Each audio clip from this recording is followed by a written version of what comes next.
Tendo expandido nossa visão para muito além da imaginação de nossos antepassados, esses maravilhosos instrumentos, os telescópios, abrem uma via de entendimento mais profundo e mais detalhado da natureza. Ao longo de milênios, a espécie humana se maravilhou com o céu noturno sem saber que as estrelas da Via Láctea são outros sóis, ou que o universo é composto por bilhões de outras galáxias, ou que nós somos um mero pontinho na longa história de 13,7 bilhões de anos de nosso universo. Dispondo apenas de nossos olhos como instrumentos de observação, não tínhamos meios de revelar sistemas planetários em torno de outras estrelas, ou de saber se existe vida em outros lugares do universo. Hoje estamos a caminho de desvendar muitos dos mistérios do universo, vivendo no que pode ser a mais marcante época de descobertas astronômicas. Eu sou o Dr. J e vou ser seu guia para o telescópio, um maravilhoso instrumento que provou ser para a humanidade a janela para o universo.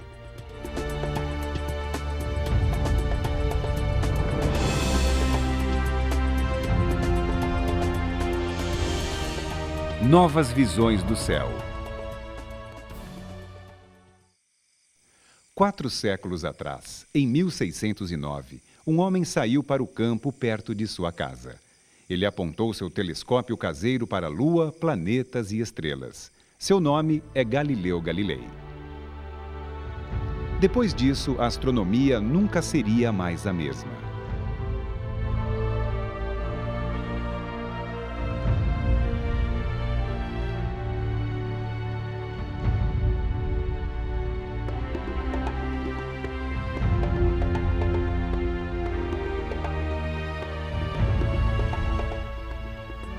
Hoje, 400 anos depois que Galileu apontou seu telescópio para o céu, os astrônomos usam espelhos gigantes no topo de montanhas distantes para explorar o espaço. Radiotelescópios captam fracos sinais dos astros.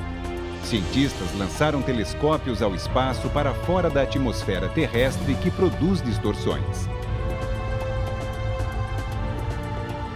E a visão foi de tirar o fôlego.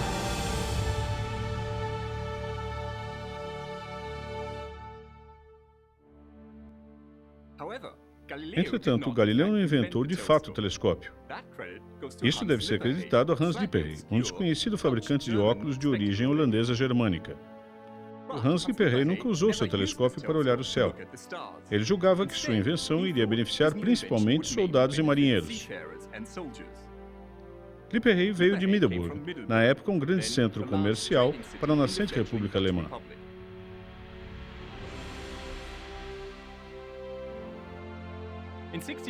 Em 1608, Lippershey descobriu que, olhando um objeto distante através de uma lente côncava e outra convexa, o objeto aparecia aumentado, se as duas lentes fossem colocadas a uma distância bem definida entre si.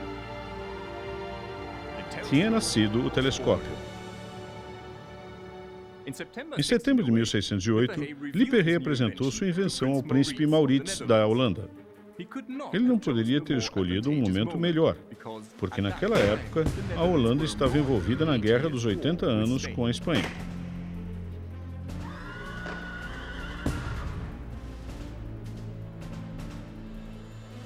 A luneta podia aumentar os objetos e, portanto, revelar navios inimigos e tropas que estivessem muito distantes para serem visíveis a olho nu. Uma invenção de fato muito útil.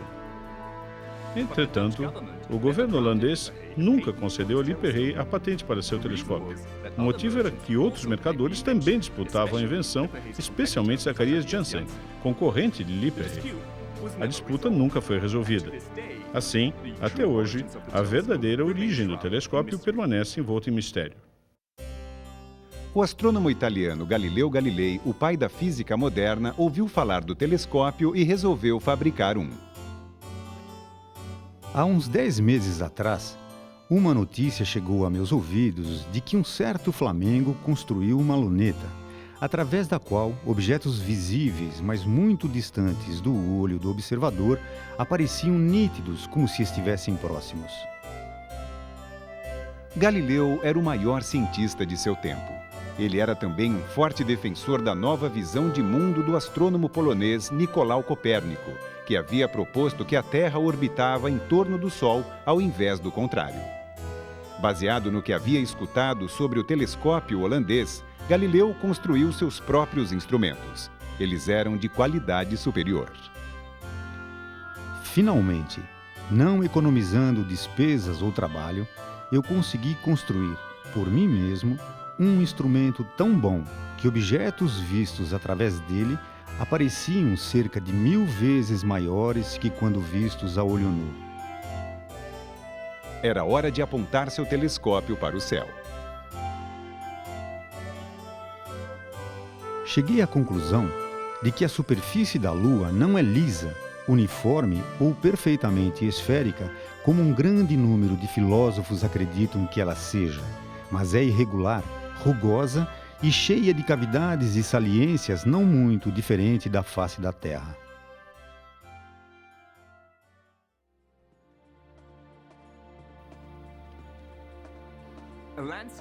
Uma paisagem de crateras, montanhas e vales. Um mundo como o nosso. Algumas semanas mais tarde, em janeiro de 1610, Galileu olhou para Júpiter. Ao lado do planeta, ele viu pontos de luz que mudavam de posição no céu noite após noite, acompanhando Júpiter. Era como um lento balé cósmico de satélites orbitando o planeta. Esses 4 pontos de luz vieram a ser conhecidos como as luas galileanas de Júpiter. O que mais Galileu descobriu? As fases de Vênus. Do mesmo modo que a Lua, Vênus enche e esvazia, de crescente a cheia, voltando a minguar. Estranhas orelhas ao lado de Saturno. Manchas escuras na face do Sol. E, é claro, estrelas. Milhares delas, talvez até milhões, todas muito fracas para serem vistas a olho nu. Era como se a humanidade tivesse, de repente, se curado de uma cegueira. Havia um universo inteiro lá fora para ser descoberto.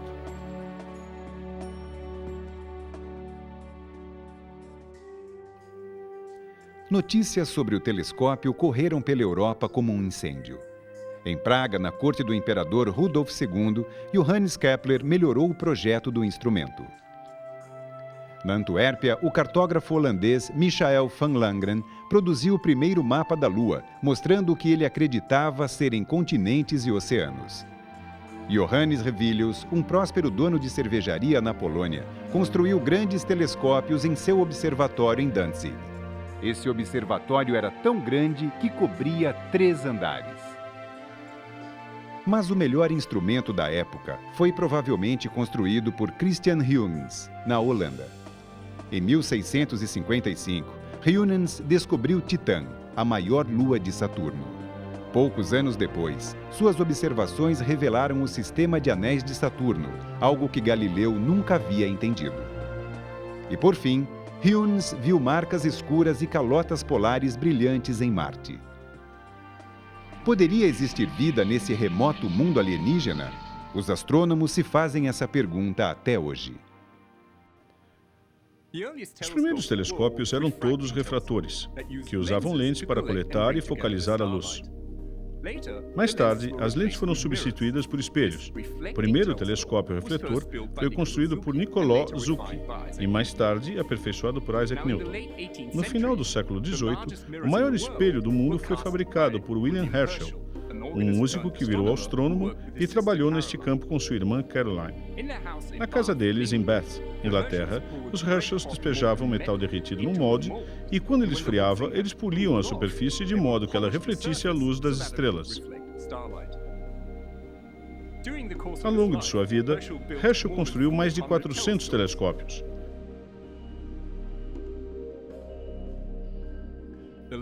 O maior deles era tão grande que demandava 4 empregados para operar todas as cordas, engrenagens e polias necessárias para acompanhar o movimento das estrelas através do céu noturno, causado pela rotação da Terra. Herschel atuava como um mapeador. Ele varria os céus e catalogava centenas de nebulosas e estrelas duplas. Ele descobriu também que a Via Láctea tinha a forma de um disco e até mesmo mediu o movimento do sistema solar através desse disco, observando o movimento relativo das estrelas e dos planetas. Em 13 de março de 1781, ele descobriu um novo planeta, Urano. Passaram-se 200 anos até que a nave Voyager 2 da NASA enviou imagens detalhadas desse mundo distante. Na exuberante e fértil região central da Irlanda, William Parsons, o terceiro conde de Rosse, construiu o maior telescópio do século XIX. Com um espelho metálico de 1,8 metros de diâmetro, o telescópio gigante ficou conhecido como o Leviatã de Parsonstown. Nas raras noites sem luar e sem nuvens, o conde punha-se na ocular e navegava pelo universo.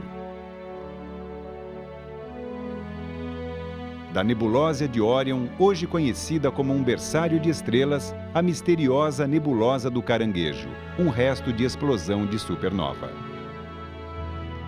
E a nebulosa do Redemoinho? Lord Rosse foi o primeiro a notar seus majestosos braços espirais. Uma galáxia como a nossa, com intrincadas nuvens de poeira escura e de gás luminoso, bilhões de estrelas individuais e, quem sabe, até planetas como a Terra.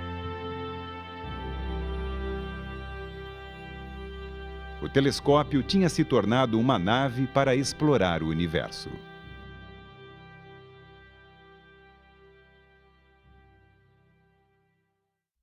Quanto maior, melhor.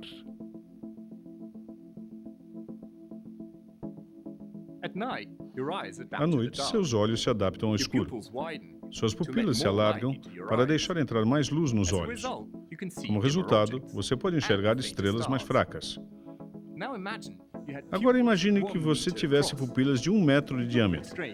Você pareceria muito estranho, mas teria uma visão sobre-humana. É o que o telescópio faz para você. Um telescópio é como um funil. A lente principal, ou espelho, coleta a luz das estrelas e focaliza em seus olhos. Quanto maior a lente ou espelho do telescópio, mais fraco o astro que você pode enxergar. Assim, tamanho é tudo. Mas até que tamanho se pode construir um telescópio? Bem, não muito, se ele é um refrator. A luz estelar tem que passar através da lente principal, e você só pode apoiá-la pelas suas bordas. Se você faz uma lente muito grande, ela se torna muito pesada e começa a deformar sob seu próprio peso, o que distorce a imagem. O maior refrator da história foi construído em 1897 no Observatório de Yerkes, em Chicago. Sua lente principal tinha um pouco mais que 1 metro de diâmetro, mas o tubo tinha incríveis 18 metros de comprimento. Com o telescópio Yerkes, os construtores de telescópios refratores tinham atingido seu limite. Você quer telescópios maiores? Pense em espelhos. Num telescópio refletor, a luz estelar é refletida pelo espelho, ao invés de passar através de uma lente. Isso quer dizer que você pode fazer um espelho muito mais fino que uma lente, e você pode apoiá-lo por baixo. O resultado é que você pode construir espelhos muito maiores que lentes. Grandes espelhos apareceram no sul da Califórnia há um século atrás. Naquele tempo, Monte Wilson era um pico remoto das montanhas silvestres de San Gabriel.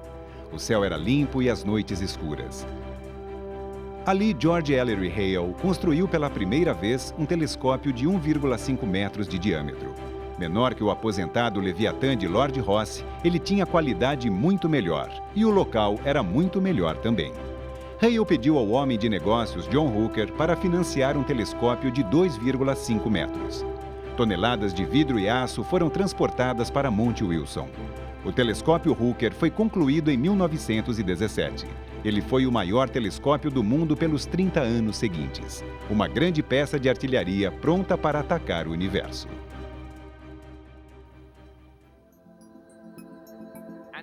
E ele atacou. Além do incrível tamanho do novo telescópio, vieram transformações na forma de ver as imagens. Os astrônomos não mais espiavam através da ocular do telescópio, mas coletavam a luz em placas fotográficas por horas a fio. Nunca antes alguém tinha penetrado tão fundo no cosmos. Nebulosas espirais se revelaram como enxames de estrelas. Poderiam elas ser sistemas estelares como a nossa Via Láctea? Na nebulosa de Andrômeda, Edwin Hubble descobriu um tipo particular de estrelas que muda de brilho com a precisão de um relógio. De suas observações, Hubble conseguiu deduzir a distância de Andrômeda, cerca de 1 milhão de anos-luz. Nebulosas espirais, como Andrômeda, eram claramente galáxias como a nossa. Mas isso não era a única coisa incrível. A maior parte dessas galáxias estava se afastando da Via Láctea. Em Monte Wilson, Hubble descobriu que galáxias próximas estavam se afastando devagar, enquanto que as galáxias distantes se afastavam mais rapidamente. Qual a conclusão? O universo está se expandindo. O telescópio Hooker propiciou aos cientistas a maior descoberta do século XX. Graças ao telescópio, nós descobrimos a história do universo. Há pouco menos de 14 bilhões de anos atrás, o universo nasceu em uma grande explosão do tempo e do espaço, da matéria e energia, chamada o Big Bang. Minúsculas descontinuidades quânticas cresceram em forma de densas nuvens na sopa primordial. Delas se condensaram as galáxias, uma incrível variedade de tamanhos e formas. A fusão nuclear no centro das estrelas produziram novos átomos: carbono, oxigênio, ferro, ouro. Explosões de supernovas ejetaram esses elementos pesados de volta para o espaço. Matéria-prima para formar novas estrelas e planetas.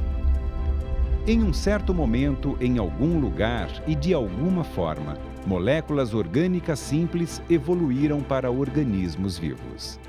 A vida é uma preciosidade num universo em contínua evolução. Somos poeira de estrelas. É uma grande visão e uma história dramática, trazida a nós através de observações telescópicas. Imagine, sem telescópio, nós conheceríamos apenas 6 planetas, uma lua e algumas milhares de estrelas. A astronomia ainda estaria em sua infância. Como tesouros enterrados, as fronteiras do universo foram exploradas por aventureiros, desde tempos imemoriais. Príncipes e potências, políticos ou industriais e homens de ciência sentiram a sedução dos oceanos desconhecidos do espaço e, através de seu apoio com meios instrumentais, a esfera da exploração se expandiu rapidamente.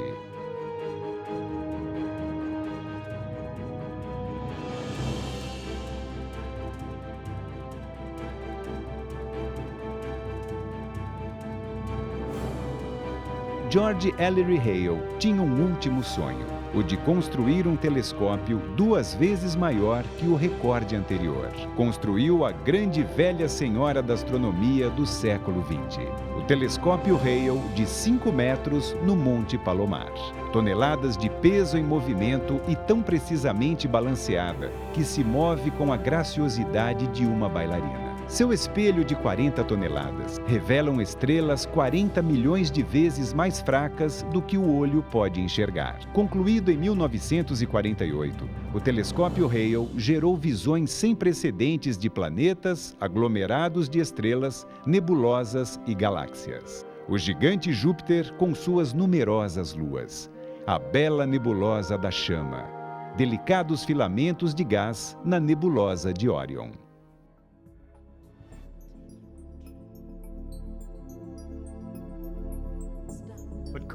Mas se poderia chegar a tamanho maior ainda? Bem, os astrônomos russos tentaram no final dos anos 70. Nas altas montanhas do Cáucaso, eles construíram o telescópio Bolshoi Azimutowny, contendo um espelho primário de 6 metros de diâmetro. Mas ele nunca cumpriu as expectativas. Era simplesmente grande demais, caro demais e muito complicado. Então, os construtores de telescópio pararam aí? Tiveram que enterrar seus sonhos de telescópios ainda maiores? A história do telescópio chegou a um fim prematuro? É claro que não. Hoje temos telescópios de 10 metros em operação e maiores ainda em fase de projeto. Qual foi a solução? Novas tecnologias. O valor da tecnologia. Assim como carros modernos não se parecem mais com o Ford modelo T, os atuais telescópios são radicalmente diferentes de seus predecessores clássicos, como o de 5 metros do Monte Palomar. Suas montagens são muito menores.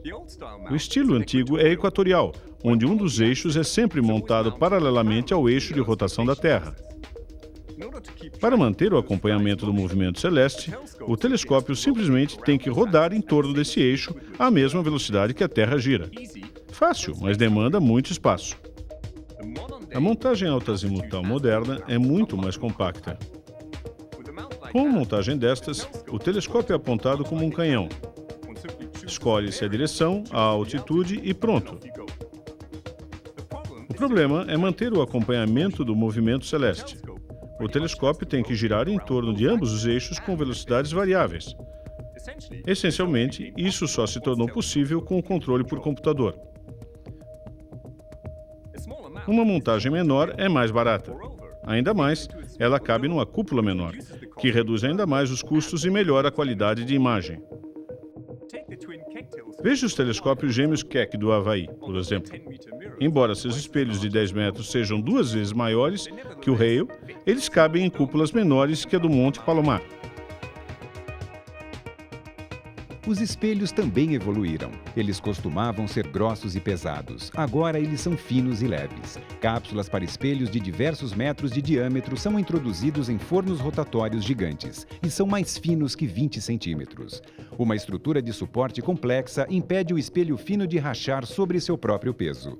Pistões e atuadores controlados por computador ajudam a manter o espelho como uma parábola perfeita. Esse sistema é chamado de ótica ativa. A ideia é compensar e corrigir qualquer deformação do espelho principal causada pela gravidade, pelo vento ou mudanças de temperatura. Um espelho fino também pesa muito menos. Isso significa que toda a sua estrutura de suporte, incluindo a montagem, pode ser muito mais ágil e mais leve, e mais barato. Eis aqui o telescópio de 3,6 metros de nova tecnologia NTT, construído por astrônomos europeus no final dos anos 80. Ele serviu de protótipo para muitas das novas tecnologias de construção de telescópios. Mesmo sua cúpula não tem nada em comum com a dos telescópios tradicionais. O NTT foi um grande sucesso. Chegou a hora de quebrar a barreira dos 6 metros. O Observatório de Mauna Kea está no ponto mais alto do Pacífico, 4.200 metros acima do nível do mar. Nas praias do Havaí, os turistas aproveitam o sol e o surf. Mas muito acima deles, astrônomos enfrentam temperaturas gélidas e o mal de altitude em sua busca para desvendar os mistérios do universo. Os telescópios Keck estão entre os maiores do mundo. Seus espelhos têm 10 metros de diâmetro e são finos. Ladrilhados como o chão de um banheiro, eles consistem de 36 segmentos hexagonais, cada um controlado com precisão nanométrica. São verdadeiros gigantes fabricados para observar o céu. As catedrais da ciência. Cair da noite em Mauna Kea. Os telescópios Keck coletando fótons de regiões distantes do cosmos. Seus espelhos gêmeos combinados para ter poder coletor maior que todos os telescópios anteriores. Qual será o alvo desta noite? Um par de galáxias em colisão a bilhões de anos-luz? Uma estrela morrendo, exalando seu último suspiro em forma de nebulosa planetária? Ou talvez um planeta extrasolar que pode abrigar vida? Em Cerro Paranal, no deserto chileno do Atacama, o lugar mais seco da Terra, nós encontramos a maior máquina astronômica jamais construída antes, o Grande Telescópio Europeu.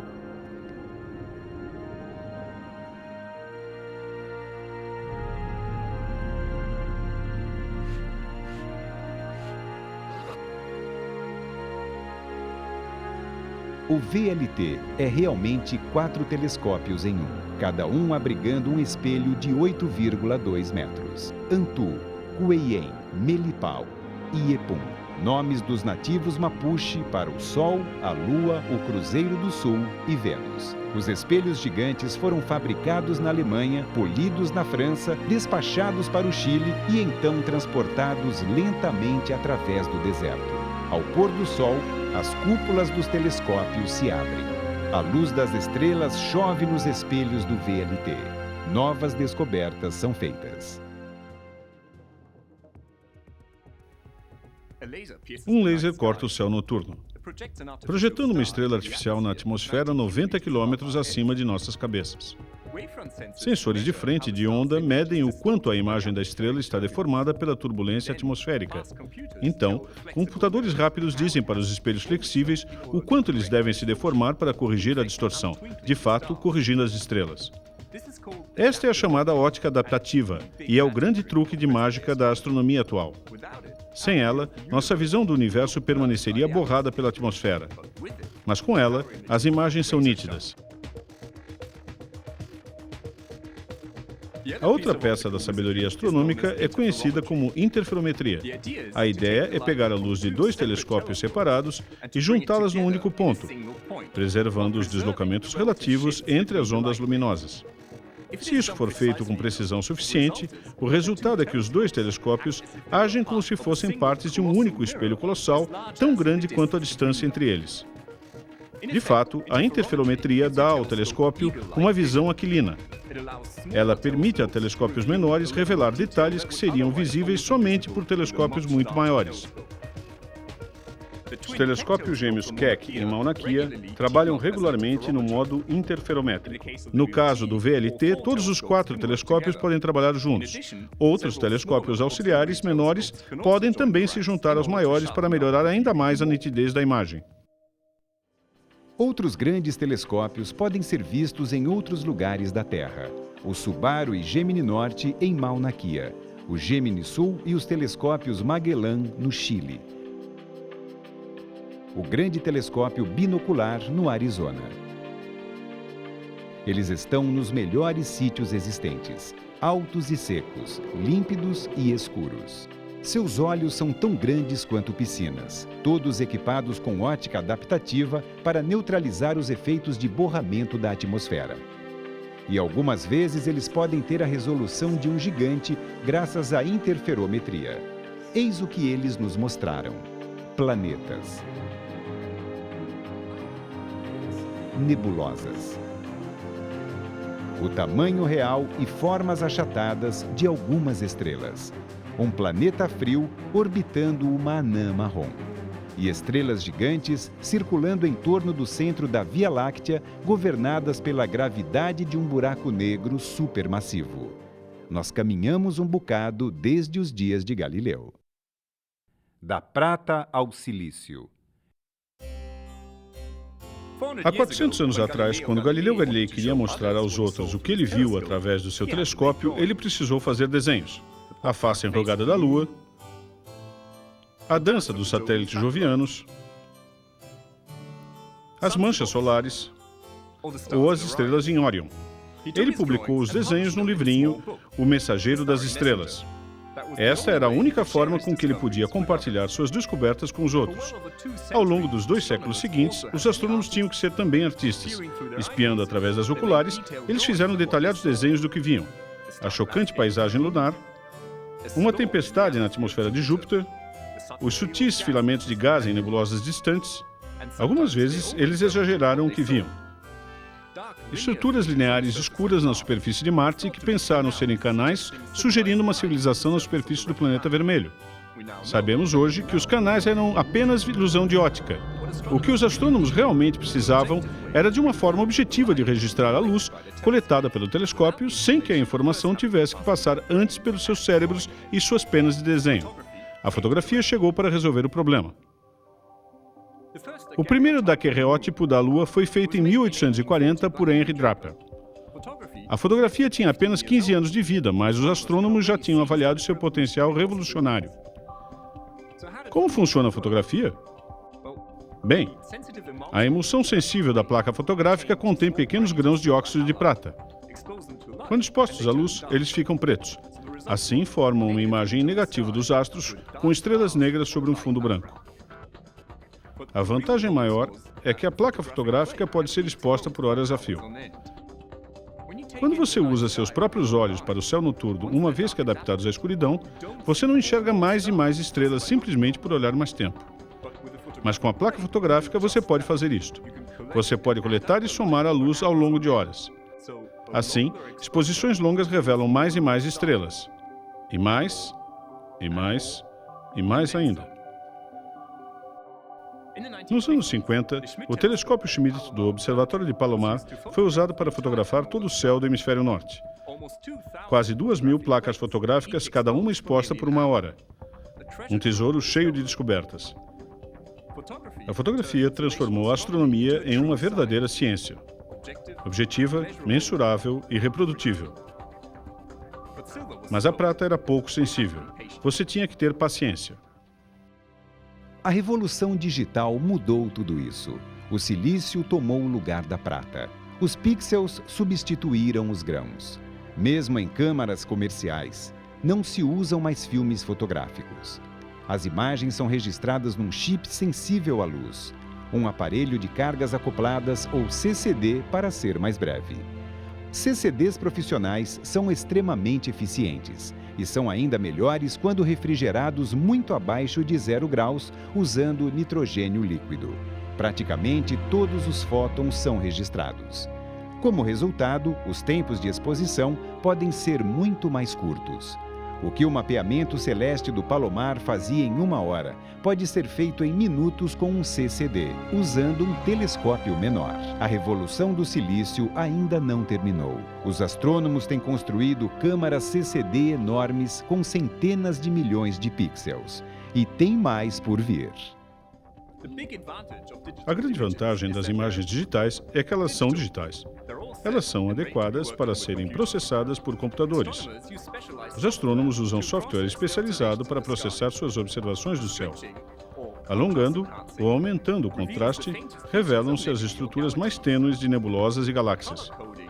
A codificação em cores realça e faz aparecer estruturas que seriam difíceis de ver de outra forma. Ainda mais, combinando múltiplas imagens de um mesmo objeto que foi registrado através de filtros coloridos, pode-se produzir composições espetaculares que tornam difusas as fronteiras entre ciência e arte. Você também tem as vantagens com a astronomia digital. Nunca foi tão fácil garimpar e apreciar as belas imagens do cosmos. Fotografias do céu sempre estão à distância de um clique do mouse. Telescópios robóticos equipados com sensíveis detetores eletrônicos estão perscrutando o céu neste exato momento. O telescópio SLOA, em Novo México, tem fotografado e catalogado mais de 1 milhão de objetos celestes, medindo a distância de milhões de galáxias e descobrindo 100 mil novos quasares. Mas um mapeamento só não é suficiente. O universo é um lugar em mudança contínua. Cometas gelados vêm e vão, deixando esteiras de fragmentos em seu rastro. Asteroides passam. Planetas distantes orbitam suas estrelas hospedeiras temporariamente, eclipsando a estrela. Supernovas explodem, enquanto em outros lugares estrelas nascem. Pulsares piscam, pulsos de raios gama explodem. Buracos negros sugam matéria. Para seguir esses grandes eventos da natureza, os astrônomos querem fazer mapeamentos de todo o céu a cada ano, ou a cada mês, ou 2 vezes por semana. Pelo menos este é o objetivo ambicioso do Grande Telescópio Sinódico. Quando entrar em operação em 2015, sua câmara de 3 gigapixels vai abrir uma webcam apontada para o universo.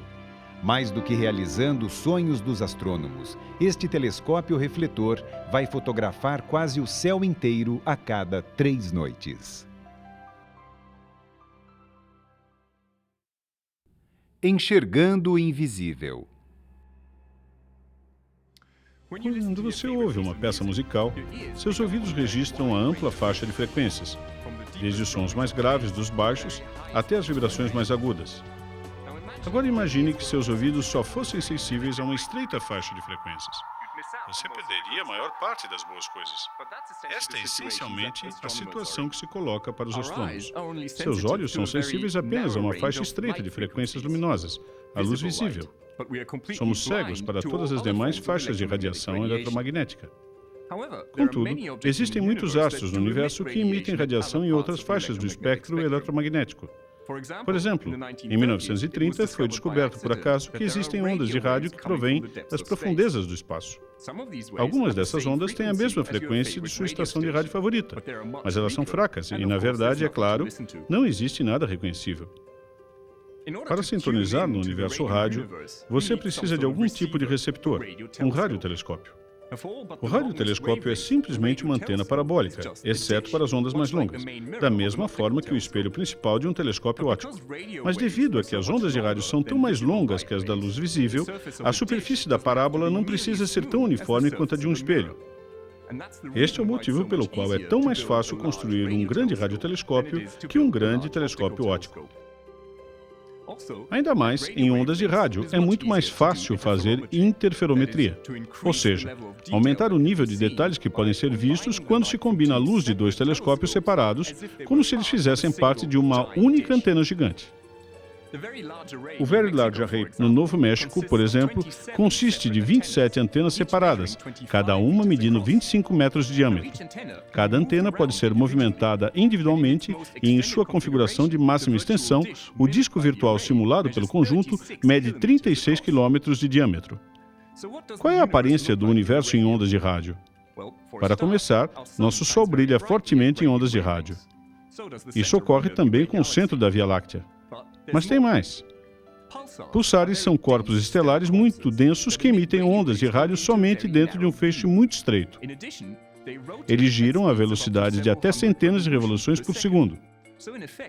Assim, um pulsar se assemelha a um farol marítimo. O que vemos deles é uma sequência muito regular e rápida de pulsos rádio curtos. Daí o nome pulsar. A radiofonte conhecida por Cassiopeia é, de fato, o resto de uma supernova que explodiu no século XVII. Centauros A, Cygnus A e Virgo A são galáxias gigantes que emitem altas potências de ondas de rádio. Cada uma dessas galáxias é alimentada por um buraco negro massivo em seu centro. Algumas dessas radiogaláxias são tão luminosas que seus sinais podem ser detectados a distâncias de 10 bilhões de anos-luz. Tem também o fraco ruído em frequências relativamente curtas, que preenchem todo o universo. Ele é conhecido como ruído cósmico de fundo e é um eco do Big Bang, a radiação térmica do universo em seu início. Cada uma das faixas do espectro tem sua própria história para contar. Em ondas milimétricas e submilimétricas, a astronomia estuda a formação de galáxias no universo primitivo e a origem de estrelas e planetas em nossa galáxia. Entretanto, a maior parte da radiação é absorvida por vapor de água na atmosfera terrestre. Para captar toda a radiação, precisamos ir para regiões altas e secas. Para o Planalto de Chajnantor, por exemplo, a 5 quilômetros de altitude acima do nível do mar, onde está sendo construído o ALMA. Quando entrar em operação em 2014, será o maior observatório construído até hoje. 64 antenas, cada uma pesando 100 toneladas, vão trabalhar em sincronia. Caminhões gigantes vão transportá-las por uma área tão grande quanto Londres para aumentar os detalhes das imagens, ou aproximá-las entre si para ampliar o ângulo de visão. Cada movimento vai ser feito com precisão milimétrica. Muitos astros também brilham no infravermelho. Descoberta por William Herschel, a radiação infravermelha é frequentemente chamada de radiação térmica, porque ela é emitida por todos os corpos relativamente quentes, incluídos os seres humanos. Você pode ter familiaridade maior com o infravermelho do que imagina, porque na Terra, esse tipo de radiação é usado para câmeras e binóculos de visão noturna. Para detectar o brilho fraco de astros distantes, os astrônomos necessitam de detetores muito sensíveis, refrigerados a apenas alguns graus acima do zero absoluto, para diminuir a radiação emitida por eles próprios. Hoje em dia, a maior parte dos telescópios ópticos é equipada com câmeras infravermelhas. Eles permitem ver através de nuvens de poeira cósmica, revelando estrelas nascendo em seu interior, algo que não pode ser visto na faixa óptica. Por exemplo, olhe para esta fotografia óptica do famoso berçário estelar em Órion e veja como ela parece diferente quando vista através dos olhos de uma câmera infravermelha.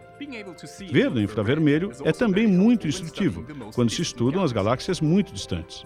As estrelas recém-nascidas numa galáxia jovem brilham fortemente no ultravioleta. Mas a luz ultravioleta tem que viajar por bilhões de anos através do universo em expansão. A expansão alonga as ondas luminosas e, quando elas são recebidas por nós, estão deslocadas para a faixa do infravermelho. Este estranho telescópio é o MEDIC de La Palma. Ele varre o céu procurando raios gama cósmicos, a faixa de radiação mais energética na natureza. Para nossa sorte, os raios gama letais são bloqueados pela atmosfera terrestre.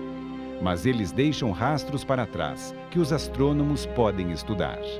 Ao atingir a atmosfera, eles produzem cascatas de partículas energéticas, que emitem um brilho fraco que pode ser captado pelo telescópio MEDIC. Aqui está o Observatório Pierre Auger, na Argentina. Ele nem mesmo se parece com um telescópio. O Pierre Auger consiste de 1.600 detetores, espalhados por 3.000 quilômetros quadrados. Eles captam as partículas emitidas em forma de raios cósmicos por supernovas distantes e buracos negros. E o que dizer dos detetores de neutrino, construídos em minas profundas ou sob a superfície do mar ou do gelo na Antártida? Poderíamos chamá-los de telescópios? Por que não? Afinal, eles observam o universo, embora não capturem dados do espectro eletromagnético. Neutrinos são partículas fugidias produzidas no Sol e em explosões de supernovas. Eles foram produzidos também pelo Big Bang.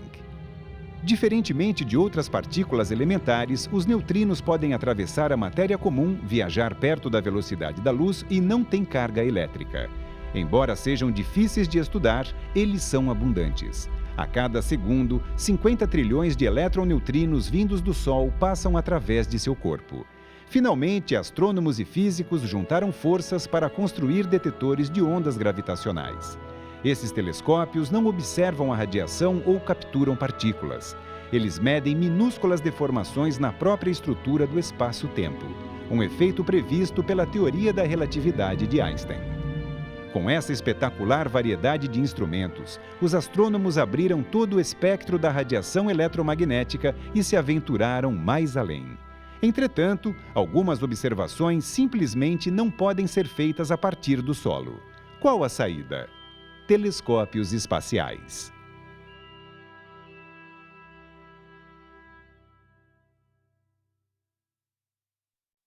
Fora da Terra.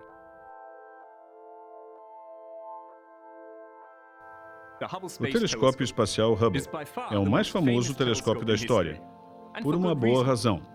O Hubble revolucionou a astronomia em inúmeras áreas. Pelos padrões modernos, o espelho do Hubble é de fato bem pequeno. Ele mede 2,4 metros de diâmetro, mas sua localização é literalmente fora deste mundo. Muito acima dos efeitos perturbadores da atmosfera, ele tem uma visão excepcionalmente acurada do universo. E, além disso, o Hubble pode ver desde o infravermelho até o ultravioleta. Este comprimento de onda não chega aos telescópios de solo porque é absorvido pela atmosfera. Câmeras e espectrógrafos, alguns do tamanho de um aparelho de telefone, dissecam e registram a luz vinda de regiões distantes do cosmos. Da mesma forma que qualquer telescópio de solo, o Hubble é melhorado de tempos em tempos. Astronautas caminhando no espaço fazem missões de reparos, peças quebradas são consertadas e instrumentos velhos são trocados por novos de tecnologia de fronteira.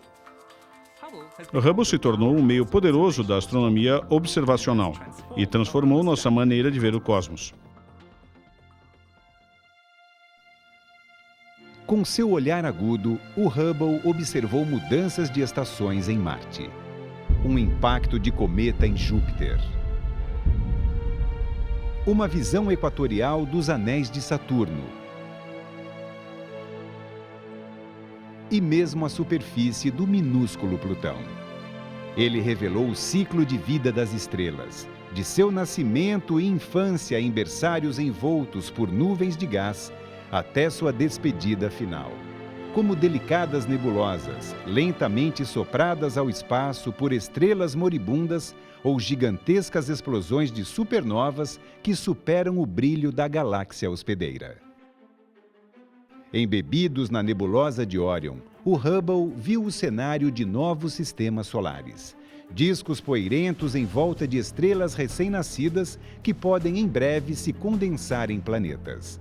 O telescópio espacial estudou milhares de estrelas individuais em aglomerados globulares gigantes, as mais velhas famílias do universo.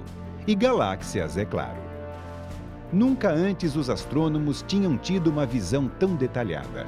Majestosas espirais, faixas escuras de poeira, colisões violentas. Exposições extremamente longas de regiões vazias do espaço revelaram milhares de galáxias fracas a bilhões de anos-luz de nós. Fótons que foram emitidos quando o universo ainda era jovem. Uma janela para o passado distante, revelando um cosmos em contínua evolução. O Hubble não é o único telescópio no espaço. Este é o telescópio Spitzer, da NASA, lançado em agosto de 2003. Em certa medida, ele é o equivalente ao Hubble no infravermelho. O espelho do Spitzer tem apenas 0,85 metros de diâmetro, mas o telescópio fica escondido atrás de um escudo de calor que o protege do Sol, e seus detetores estão abrigados num recipiente contendo hélio líquido. Nesse ambiente, os detetores são refrigerados a poucos graus acima do zero absoluto, tornando-os muito, muito sensíveis. O Spitzer revelou um universo poeirento. Nuvens escuras e opacas brilham no infravermelho quando tem o interior aquecido. Ondas de choque de galáxias em colisão varrem poeira para discos gigantescos e estruturas de maré, novos sítios de formação estelar. Poeira é produzida também no material ejetado por estrelas mortas. O Spitzer revelou que nebulosas planetárias e restos de supernovas são repletos de partículas de poeira, que são o material para construir futuros planetas. Em outros comprimentos de onda infravermelhos, o Spitzer pode enxergar através da nuvem de poeira, revelando as estrelas escondidas em seus núcleos escuros. Com seu espectrógrafo, ele estudou a atmosfera de planetas extrasolares, gigantes gasosos como Júpiter que completam uma órbita em torno da estrela hospedeira em poucos dias. E o que podemos falar de raios X e raios gama? Eles são completamente absorvidos pela atmosfera terrestre, de modo que, sem telescópios espaciais, os astrônomos seriam totalmente cegos para essas formas energéticas de radiação. Os telescópios espaciais de raios-x e raios gama revelam um universo quente e energético e um universo violento de aglomerados de galáxias, buracos negros, explosões de supernovas e colisões entre galáxias. Entretanto, eles são difíceis de construir. A radiação energética atravessa um espelho convencional. Raios-x podem ser focalizados apenas através de camadas espelhadas de ouro puro. Os raios gama são estudados através de sofisticadas câmaras de furos ou camadas de cintiladores que produzem flechas rápidos de luz normal quando atingidos por um fóton de raios gama. Nos anos 90, operou o Observatório Compton de raios gama. Naquela época, era o maior e mais volumoso satélite científico existente. Um completo laboratório de física no espaço. Em 2008, o Compton foi substituído pelo GLAST, o Gamma Ray Large Area Space Telescope. Ele irá estudar todo o universo de altas energias, desde matéria escura a pulsares. No presente momento, os astrônomos têm dois telescópios de raio-x no espaço, o Chandra, da NASA, e o XMM Newton, da ESA. Ambos estão estudando os lugares mais quentes do universo. É este o aspecto que o céu tem com uma visão de raios-x. Manchas extensas são nuvens de gás aquecidas a milhões de graus por ondas de choque de restos de supernovas. Os pontos brilhantes são estrelas binárias de raios-x, contendo estrelas de nêutrons ou buracos negros que sugam matéria da estrela companheira. O gás, ao cair, esquenta e emite raios-x. Os telescópios de raios-x revelam também buracos negros gigantes no centro de galáxias distantes. A matéria que espirala para dentro fica quente o suficiente para brilhar em raios-x logo antes de mergulhar para sempre no buraco negro. Gás quente e tênue também preenche o espaço entre galáxias que pertencem a aglomerados. Algumas vezes, esse gás intraaglomerado se choca e aquece ainda mais pela colisão e fusão entre aglomerados de galáxias. Ainda mais excitantes são os surtos de raios gama, os eventos mais energéticos do universo. Eles são explosões catastróficas de estrelas de alta massa girando rapidamente. Em menos de um segundo, eles emitem mais energia do que o Sol ao longo de 10 bilhões de anos. Hubble, Spitzer, Chandra, XMM Newton e GLAST são todos gigantes versáteis. Entretanto, alguns telescópios espaciais são bem pequenos e têm missão mais focalizada. Tome o Corot como exemplo. Esse satélite francês é dedicado à sismologia estelar e a estudar planetas extrasolares. Ou também o satélite Swift da NASA, uma combinação de observatórios de raio-x e raios gama projetado para desvendar o mistério dos surtos de raio gama. Tem também o WMAP, o Wilkinson Microwave Anisotropy Probe. Em apenas 2 anos no espaço, ele já mapeou a radiação cósmica de fundo com detalhes sem precedentes. O WMAP forneceu aos cosmólogos a melhor visão de uma das primeiras fases do universo, ocorrida há mais de 13 bilhões de anos atrás. Abrir as fronteiras do espaço tem sido um dos fatos mais excitantes no desenrolar da história do telescópio. O que virá depois disso?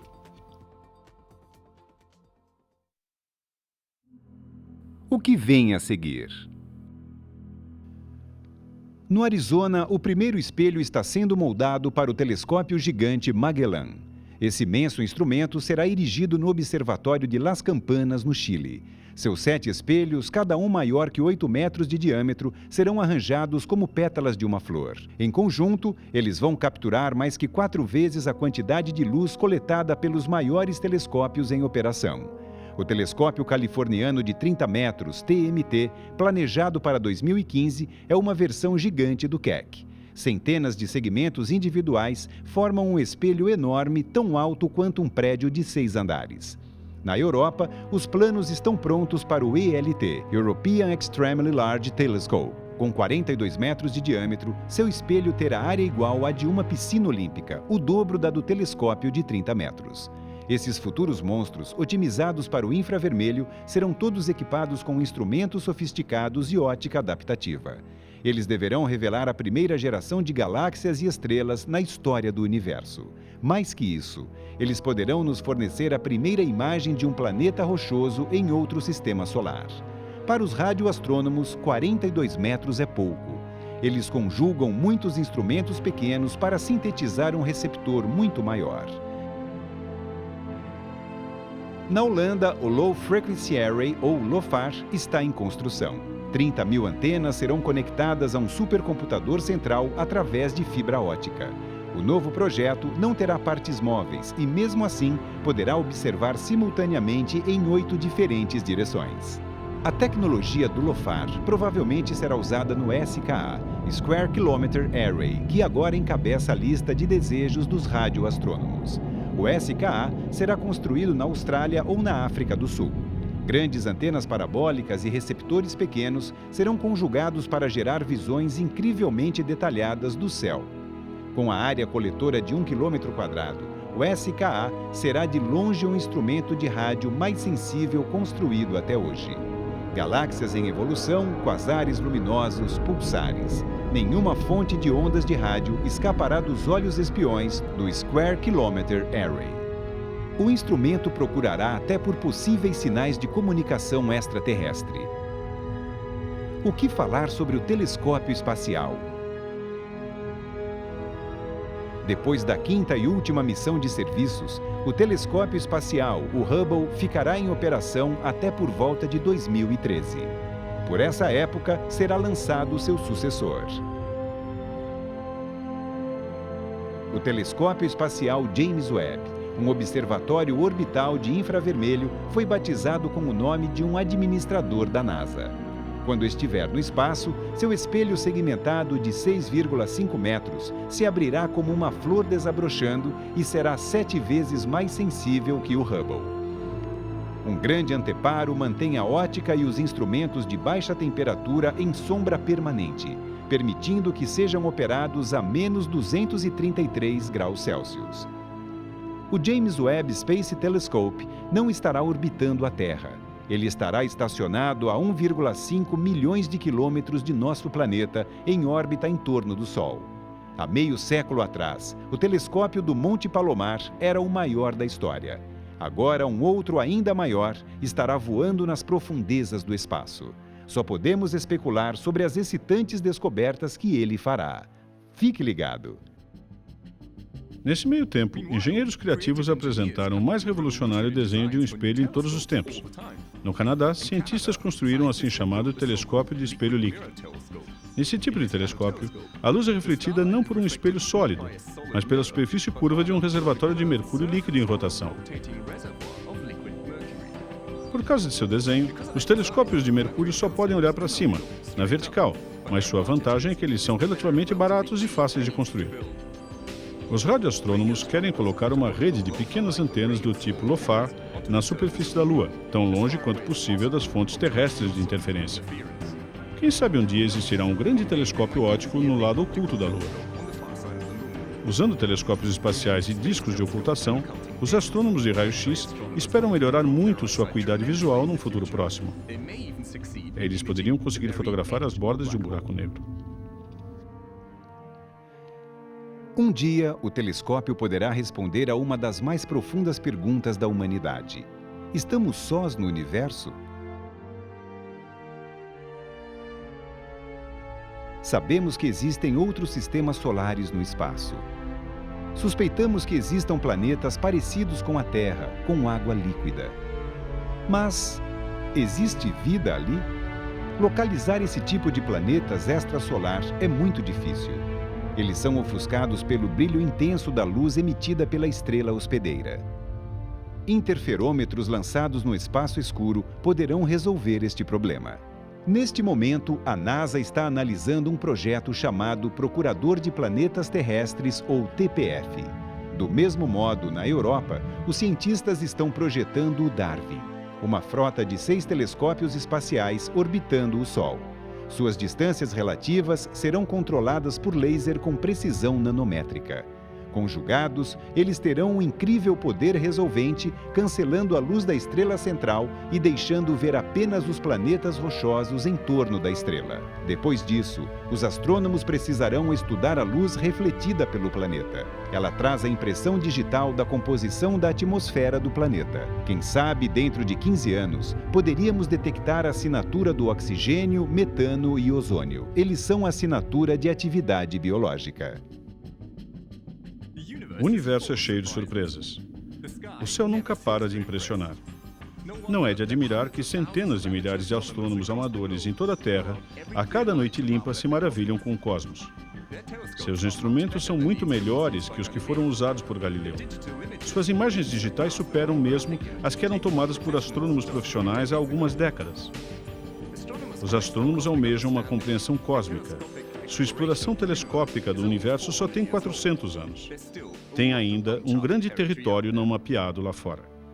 Fizemos um bom caminho desde que Galileu começou a mapear o céu com seu telescópio 4 séculos atrás. Hoje, nós ainda observamos o universo com telescópios não só do solo, mas de regiões distantes no espaço. A semente da humanidade reside no reservatório infinito de engenhosidade e curiosidade. Nós só começamos a responder algumas das grandes questões. Mapeamos cerca de 300 planetas em torno de outras estrelas em nossa própria Via Láctea e localizamos moléculas orgânicas em planetas em torno de estrelas distantes. Estas descobertas incríveis podem parecer o ápice da exploração humana, mas o melhor ainda está por vir. Você também pode se juntar aos descobridores. Olhe para o céu e se maravilhe.